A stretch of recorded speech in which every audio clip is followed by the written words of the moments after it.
जीवन का मूल धर्म और चिंतन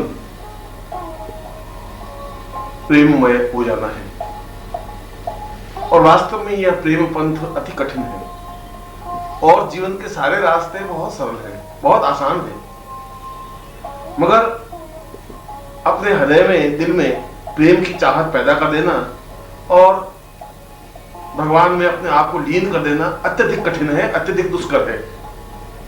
यूं तो जीवन में हजारों काम करते हैं, यूं तो जीवन में हजारों खेल खेले हैं, मगर जब तक भक्त और भगवान का या शिष्य और गुरु का प्रेममय संबंध नहीं बनता, तब तक जीवन में कुछ भी नहीं प्राप्त हो सकता। क्योंकि प्रेममय संबंध बनने के लिए जरूरी है कि हम अपने हृदय से उसको देखें, अपनी आंखों से नहीं देखें। हमारे हृदय में एक आंखें बने और हृदय में ही जबान बने। ये बहुत कठिन बात है। तुलसीदास जी ने एक जगह कहा है कि मैं सीता के रूप का वर्णन कर नहीं सकता। इसलिए वर्णन नहीं कर सकता कि उस सीता को आंखों ने देखा है और आंखों के पास जबान नहीं है, और जबान वर्णन कर सकती है मगर जबान के पास आंखें नहीं है। मगर सही अर्थों में देखा जाए तो यदि प्रेम करना है, यदि जीवन की पूर्णता प्राप्त करनी है, यदि जीवन को अपने आप में उस जगह पहुंचाना है जहां हमारा मकाम है, जहां हमारा रास्ता है, जहां हमारा लक्ष्य है, तो उस ईश्वर तक या उस गुरु तक पहुंचने का पूरा रास्ता प्रेममय है। और इसीलिए हमारे शास्त्रों ने, उपनिषदों ने और हमारे दर्शन ने, हमारी विचारधारा ने और हमारी भावनाओं ने एक नया रास्ता निकाला है। और वह नया रास्ता यह था कि हमने ईश्वर को प्रेमिका मान लिया, हम प्रेमी बने। क्योंकि जो प्रयत्न करता है वो प्रेमी करता है। प्रेमी उस प्रेमिका को प्राप्त करने के लिए बहुत अधिक प्रयत्न करता है, बहुत अधिक परिश्रम करता है, जी तोड़ अपने आप को फना कर लेता है, अपने आप को जिंदगी कुर्बान कर लेता है, मगर उसके जीवन का लक्ष्य, उसके जीवन का चिंतन एक ही है कि मैं अपनी प्रीतमा को प्राप्त कर लूं। कबीर ने ऐसा ही किया, सूर ने ऐसा ही किया, तुलसी ने ऐसा ही किया, रैदास ने ऐसा ही किया, नानक ने ऐसा ही किया। उन्होंने उस प्रभु को अपने प्रेमिका के रूप में देखा, सौंदर्य का एक जाज्वल्यमान स्वरूप देखा कि वास्तव में वह प्रेम करने लायक है। मगर उससे प्रेम करने के लिए यह ज्यादा जरूरी है कि हम अपने हृदय को जागृत करें, चैतन्य करें, हृदय के लिए आंख बनाएं, हृदय के लिए जबान बनाएं। हम अपने जीवन को कुछ एहसास कराएं, हम एहसास करें कि हम उसको प्राप्त करना चाहते हैं, हम एहसास करें कि उस जीवन की आनंद, उस जीवन की पूर्णता यह है कि हम उसे प्राप्त करके ही रहे। और जो ये बात निश्चय कर लेता है, जो मन में ये सोच लेता है कि मुझे हर हालत में उस प्रेमिका को प्राप्त करना ही है, तो फिर भले ही धूप, गर्मी, सर्दी, अपमान, जिंदगी की उबड़ खाबड़ राहें उसको कहीं बीच में नहीं रोक सकती। कोई तूफान उसको नहीं रोक सकता। जिंदगी में कहीं किसी प्रकार की हलचल, किसी प्रकार की परेशानी उसको रोक नहीं सकती, क्योंकि उसके जिंदगी का लक्ष्य बिल्कुल अपने आप में साफ होता है। यद्यपि यह पथ बहुत कठिन है, कठोर है और रास्ते बहुत सरल हैं। मंत्र साधना बहुत करनी सरल है, ध्यान लगाना बहुत आसान है, हम समाधि लगा करके ईश्वर को प्राप्त करें ये बहुत सरल है, मगर प्रेम के द्वारा उसको प्राप्त करना जीवन का एक बहुत बड़ा ऊंचा तजुर्बा है। इसलिए ऊंचा तजुर्बा है कि इसमें हमारी आंख नम होती है, आंख में से आंसुओं की धारा बहती है, एक अजीब सी उदासी हमें चारों से घेर लेती है, एक अजीब सी वीरानगी हमारी जिंदगी में आ जाती है। ऐसा लगता है कि जिंदगी में कुछ रस रहा नहीं, जिंदगी में कोई आनंद नहीं रहा, कोई रस नहीं रहा, किसी प्रकार का चिंतन, किसी प्रकार का विचार नहीं रहा। केवल जिंदगी का एक लक्ष्य, केवल जिंदगी का एक विश्वास होता है कि किसी प्रकार से हम उसे प्राप्त कर लें जिसको हम प्राप्त करना चाहते हैं। मेरे गमख्वार, मेरे दोस्त, तुम्हें क्या मालूम, जिंदगी मौत की मानंद गुजारी मैंने। ये पूरी जिंदगी तो गुजारी, मगर ऐसे गुजारी जैसे कोई मौत को मैंने अपने आस पास मंडराते हुए देखा है।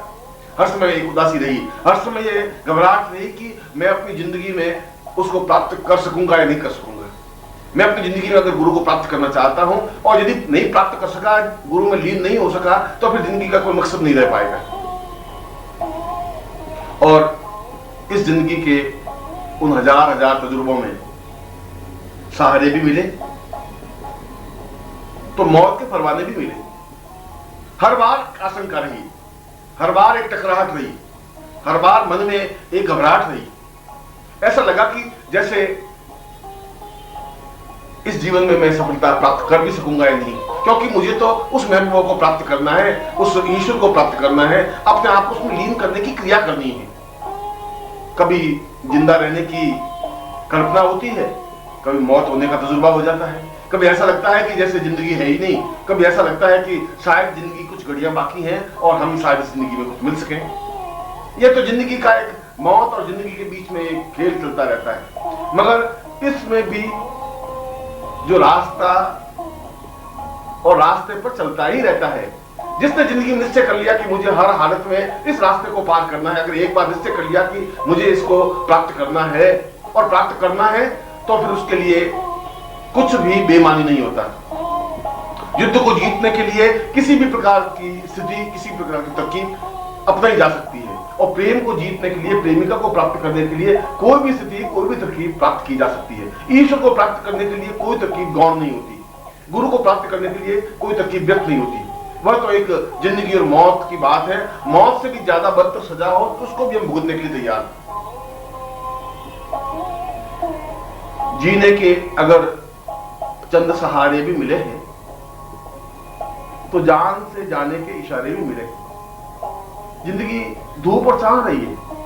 ऐसा नहीं है कि जिंदगी में जिंदा रहने के ही सहारे मिले हैं। कई बार ऐसा लगा है कि शायद वो आवे, कई बार ऐसा लगा कि शायद जरूर आएगा ही आएगा, क्योंकि मैं जब इतना याद करता हूं तो ऐसा हो ही नहीं सकता कि वह मुझे मिले ही नहीं। और कई बार ऐसा लगता है कि शायद अब इस जिंदगी में मिलना नहीं हो पाएगा, यह सारी जिंदगी आंसुओं के साथ बीत जाएगी, ये सारी जिंदगी इस उच्छ्वासों के साथ बीत जाएगी, इस काजों के साथ बीत जाएगी। हर चंद रहे इश्क के गम सख्त है लेकिन, हर चंद रहे इश्क के गम सख्त है लेकिन, इस राह के कुछ गम हमें प्यारे भी मिले। इस जिंदगी में गए, इस रास्ते पर चले, उसे प्राप्त करने के लिए हमने कुछ कदम बढ़े,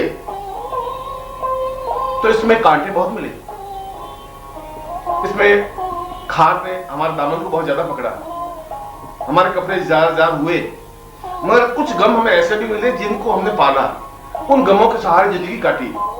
वे गम हमें बहुत ऐसे लगे कि जैसे हमारे पड़ोसी हो, हमारे आसपास के कोई हो, और उन गमों से एक दोस्ती हो गई। अब तो जिंदगी के आलम में कुछ रहा नहीं, कुछ गम रहे, वे तो मेरे हैं, ये गम तो मेरे हैं, और दुनिया मुझसे कुछ भी छीन ले, कुछ भी ले जाए, इस बात का मुझे अफसोस नहीं रहा। मैं अफसोस इस बात का रहा यदि गम भी चला गया, अगर इंतजार भी चली गई, यदि कसक चली गई, यदि सिसकारी चली गई, तो फिर मेरे पास बचेगा भी क्या, क्योंकि अब तो जिंदगी में उससे मिलने का तो भरोसा नहीं रहा। मगर ये भरोसा तो रहा है कि मेरे पास मेरी आहें हैं, मेरे पास मेरी उच्छ्वास है, मेरे पास मेरी शिशकारियां हैं, मेरी उदासी है, मेरी बेचैनी है, मेरी तड़प है। और ये तड़प ही अगर मेरे पास नहीं रहेगी तो जिंदगी का मकसद मतलब क्या हो जाएगा। कुछ अपनी वफाओं से उम्मीद भी हमको, कुछ उनकी निगाहों के सहारे भी मिले, कुछ हमें अपनी उम्मीद थी, कभी भी उनकी तरफ से इशारे भी मिले, कुछ ऐसा लगा कि शायद उनके हृदय में भी, उनके दिल में भी कुछ चाहत है। बाकी हर समय ऐसा रहा कि शायद एक तरफ से ही चला जा रहा है, शायद एक ही तरफ से मैं पकड़ नहीं भर रहा हूं, सामने वाले की तरफ से तो कहीं कोई संकेत, कोई इशारा है ही नहीं। प्रभु ने तो कोई इशारा किया ही नहीं, प्रभु की तरफ से कोई ऐसा संकेत नहीं मिला। मगर नहीं, मेरी जिंदगी, मेरे इस गम की जिंदगी में, जहां मैंने अपनी जिंदगी को आगे पार किया, कभी अपनी वफाओं पर, अपने विश्वास पर, अपने तजुर्बों पर भरोसा रहा, तो कभी कभी उनकी तरफ से संकेत भी मिले, इशारे भी मिले, और मुझे भरोसा हुआ कि नहीं, चाहत केवल मेरे अंदर ही नहीं, उनके अंदर भी चाहत है, वह भी मुझे प्राप्त करना चाहती है। इल्जाम में तकाफुल हमें तस्लीम है लेकिन, बदले हुए अंदाज तुम्हारे भी मिले हैं। क्या कीजिए तकदीर से हारा नहीं जाता, वो राह में तकदीर के मारे भी मिले हैं। तूफान में सभी डूब तो जाते नहीं अख्तर, कुछ लोगों को तूफान में किनारे भी मिले।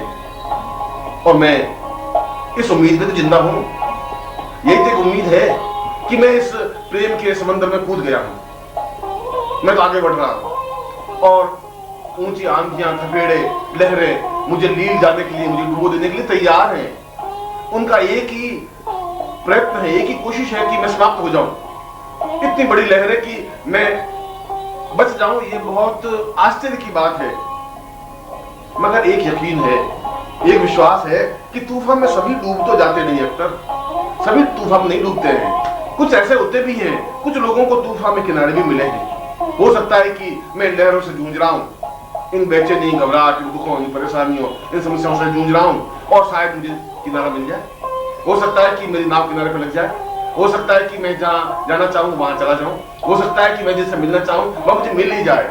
ऐसा नहीं है कि मैं इस समुद्र में डूब करके डूबता ही चला जाऊंगा। ऐसा भी हो सकता है मैं डूब जाऊं, मगर मुझे इस बात का कोई अफसोस, कोई गम नहीं है। अगर डूब भी जाऊंगा तो मुझे कोई मन में किसी प्रकार का विचार नहीं है। जीने के अगर चंद सहारे भी मिले हैं तो जान से जाने के इशारे भी मिले, और मैं उन इशारों पर, उन संकेतों से, एक छोटा सा इशारा भी मेरी जिंदगी का पाथवे बना है, रास्ता बना है, और मैं उस रास्ते पर बराबर बढ़ा चला जा रहा हूं। मैं तो इस बात को जानता था, जिस दिन इस डगर पर पहली बार पांव रखा तब मुझे पता था कि यह रास्ता बहुत उबड़ खाबड़ है। तब मुझे मालूम था कि इस रास्ते पर एक एक कदम कांटों से भरा हुआ है। मुझे मालूम था कि यहाँ कई रुसवाइयां होगी, कई चर्चे होंगे, कई प्रकार की बातें होंगी, लोग तरह तरह के इल्जाम लगाएंगे, मगर मुझे इस बात का अफसोस नहीं था। मुझे विश्वास था कि ये चाहे किसी प्रकार से इल्जाम लगे, चाहे मुझ पर कितना ही जुल्म हो, जदूर हो, मगर अगर मैं अपनी राह पर मजबूत हूं, अगर मैंने निश्चय कर लिया है कि मैं उस रास्ते पर चल करके अपनी उस मंजिल को पाऊंगा तो जरूर पाऊंगा।